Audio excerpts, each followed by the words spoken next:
Thank you for joining us here at 6. We leave you with one last look from all angles as final preparations are now underway for the vice presidential debate. We'll have team coverage tonight at 8 and 11 and streaming on CBS News New York.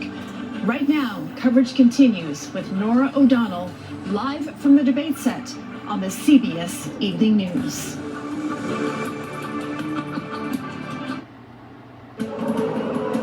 Tonight, Iran bombards Israel with nearly 200 missiles as Israel promises a significant response. We have made clear that there will be consequences, severe consequences for this attack, and we will work with Israel to make that the case.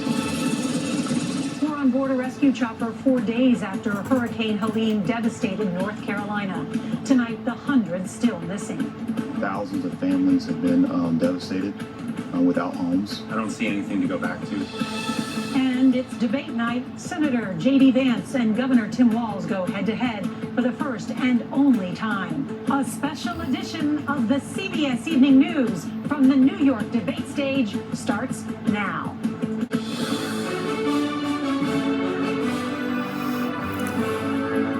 Good evening, I'm Norah O'Donnell, and thank you for joining us from the CBS News debate stage. A bit later this evening, the two men vying to become vice president of the United States will meet on this stage to debate a number of issues that are profoundly important to Americans and the world. And tonight, the world is holding its breath over the fear of a much wider Middle East war after Iran launched a new attack on Israel. Incoming ballistic missiles filled the night sky over Israel more than during Iran's previous attack in April. Many of them were shot down by Israel and by the U.S. Navy on President Biden's orders. The Iranians say the barrage was in retaliation for recent Israeli attacks, including the aerial assault that killed most of Hezbollah's leadership. Israel now finds itself battling Hamas in Gaza, Hezbollah in Lebanon, and after today's attack, Israel says there will be consequences for Iran. We'll have late reaction from the White House in a moment, but we want to begin in Tel Aviv, where CBS's Chris Livesay witnessed the barrage. Good evening, Chris.